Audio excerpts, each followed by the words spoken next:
ഒരാൾ ബി.ജെ.പി. വിട്ട് കോൺഗ്രസിൽ പോയതിന് CPM എന്തിനാണ് കരയുന്നത്? CPMനെതിരെ രൂക്ഷ വിമർശനവുമായി മുസ്ലിം ലീഗ് നേതാവ് P.K. കുഞ്ഞാലിക്കുട്ടി. പാലക്കാട്ടെ CPM പത്രപരസ്യം ബി.ജെ.പിയെ ജയിപ്പിക്കാനാണെന്നും ഒരാൾ ബി.ജെ.പി. വിട്ട് കോൺഗ്രസിൽ പോയതിന് CPM എന്തിനാണ് കരയുന്നതെന്നും P.K. കുഞ്ഞാലിക്കുട്ടി തുറന്നടിച്ചു. സന്ദീപ് വാര്യർക്കെതിരെ പത്രത്തിൽ കൊടുത്തത് വർഗീയ പരസ്യമാണ്. ന്യൂനപക്ഷങ്ങൾ നടത്തുന്ന പത്രങ്ങളിൽ മാത്രമാണ് പരസ്യം നൽകിയത്.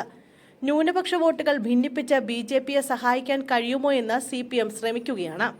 4 ന്യൂനപക്ഷ വോട്ട് കോൺഗ്രസിന് കുറഞ്ഞു കിട്ടിയാൽ അത് ബി.ജെ.പിക്ക് ഗുണം നൽകും എന്ന ഒറ്റ കണക്കുകൂട്ടലിലാണ് CPM ആ പരസ്യം നൽകിയത്. അല്ലെങ്കിൽ മുസ്ലിം മാനേജ്മെന്റിന്റെ പത്രങ്ങളിൽ മാത്രം അങ്ങനൊരു പരസ്യം കൊടുക്കേണ്ട കാര്യമുണ്ടോ? അതും വർഗീയ പരാമർശമുള്ള പരസ്യം. ആ കൊള്ളരുതാത്ത പരസ്യവുമായി സമസ്തയ്ക്ക് ബന്ധമില്ലെന്ന് അവർ പറഞ്ഞു കഴിഞ്ഞു. ന്യൂനപക്ഷങ്ങളുടെ വോട്ട് ഒന്ന് ചിതറിക്കിട്ടിയാൽ അവിടെ ബി.ജെ.പിക്ക് ഗുണമാണ്. അതറിയാത്തവർ ഒന്നുമല്ലല്ലോ ഇടതുപക്ഷക്കാർ. അതേ ലക്ഷ്യത്തോടെയാണ് ഇപ്പോൾ സാദിഖ് അലി തങ്ങളെപ്പറ്റി പറയുന്നതെന്നും അദ്ദേഹം പറഞ്ഞു. പാണക്കാട് തങ്ങൾമാർ നാടിന് മതസൗഹാർദ്ദം മാത്രം നൽകിയവരാണ്. മുനമ്പത്ത് പ്രശ്നപരിഹാരത്തിന് പാണക്കാട് തങ്ങൾ ശ്രമം നടത്തുമ്പോൾ അതിൽ നിന്നും വിഷയം മാറ്റി വർഗീയ ധ്രുവീകരണത്തിനാണ് ശ്രമിക്കുന്നത്. പാലക്കാട് 1-ാം സ്ഥാനത്ത് UDF-ഉം 2-ാം സ്ഥാനത്ത് ബി.ജെ.പിയും വരും. സംസ്ഥയിലെ വിഷയം ചർച്ച നടക്കുന്നുണ്ട്.